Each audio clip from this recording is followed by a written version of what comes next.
Rishi Sunak is being urged to end a cushy culture in the public sector following claims that civil servants are 10 times more likely to die in their job than be sacked for poor performance. New research found that across 11 government departments employing more than 300,000 civil servants, fewer than 250 faced a performance review in the year leading to March, and only 48 were dismissed. That's compared to 420 employees who died in service. In short, these shirkers are much more likely to kick the bucket than be given the boot. I mean, I do find this absolutely extraordinary because I think that in every job, and I don't mind whether it's a small organisation or a big one, performance reviews are really helpful and they should be there to help staff perform to their best. Are you about to give me one? No. I'd love a performance We're keeping review. a close eye on you now, James. All in good time. The chairman will opine in due course. But a performance review should be done one-on-one and actually in a way that's encouraging, helpful, and also to make sure that staff really do perform their best in the same way that you should be giving performance targets so that people know the direction of travel and know what they should be doing.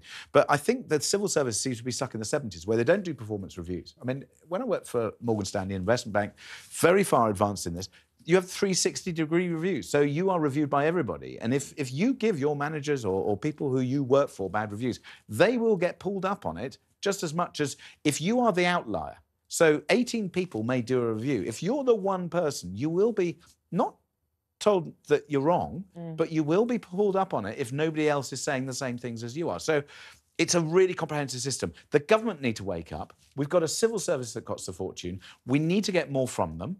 We need to give them better guidance, or they need to have better guidance, and we need to get rid of the wrong ones. But it's worse than that, because actually what happens is when someone really does mess up, and in any normal organisation, they would be fired for utter incompetence, negligence.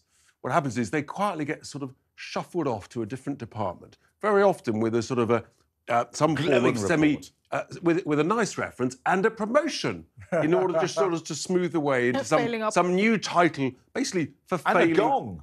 And maybe some form of gong, who knows. And it's just unacceptable because the more civil servants there are, and there's more now than I think anybody can ever recall, it seems the worse the service gets, the less the accountability. I touched on it earlier when talking about some of the managers in the horrific Letby case. Yeah. We've got to have accountability, and sometimes that means people have got to be fired. Yeah. And that is it's a deterrent. Do your job. If you think you're making a mistake or getting something wrong, fess up to it and say you'll learn from it, rather than cover it up or expect to be shuffled off to the side. Yeah, Richard, I completely agree with you. You're agreeing with me again? What's going on? I'm really worried because this is the second time tonight. The civil service, my let's be God. frank, they are on a gravy train. It's been radicalised. The civil service are on a gravy train, and you're like this one, Richard. I've not seen a gravy train like the civil service since the European Parliament. They're all on the same gravy train. They are just getting paid a fortune, staying in their jobs until they die. It's basically like the BBC. Oh my God. You get in He's there, picking them all you up. get in there, and you stay there for life, and it's nice and safe. And now they're working from home, and they're getting pay rises. But the government's saying to our nurses, no pay rise for you. No, I mean, I think the issue, obviously, with being a civil servant, it's not like a sales job where you have targets that are easily, determinable, and you have KPIs and all of that. So we actually don't understand, even if they did set performance targets for civil servants, it would obviously vary by department. We don't understand what it would look like from the lowest level to the highest level. How do you even set KPIs for the people at the top, right? Who are really the problem? Because when we complain about civil servants, really, it's the ones at the top, with beautiful six-figure salaries that we're really most irked by. It's all of them. I disagree entirely.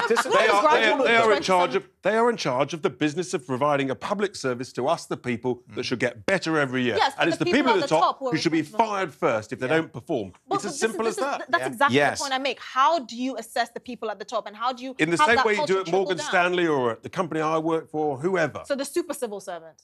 Yeah, absolutely. Everybody, they get the super pay and the super everybody pension. has a boss, which means everybody should be reviewed. However, reviewed.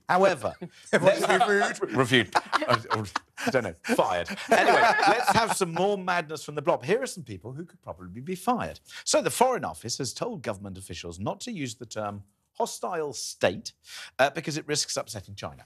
The phrase has been effectively banned from government documents or internal communications. It's understood to be an attempt to improve relations with China, but will mean that countries like Russia, North Korea and Iran would also evolve the label. One official who asked why the term shouldn't be used was allegedly told states aren't inherently hostile themselves, they just do hostile things. But this is why. We are governed by cretins. They cost a fortune. They're not doing their jobs. They come up with nonsense and bullshine like that. Stop it.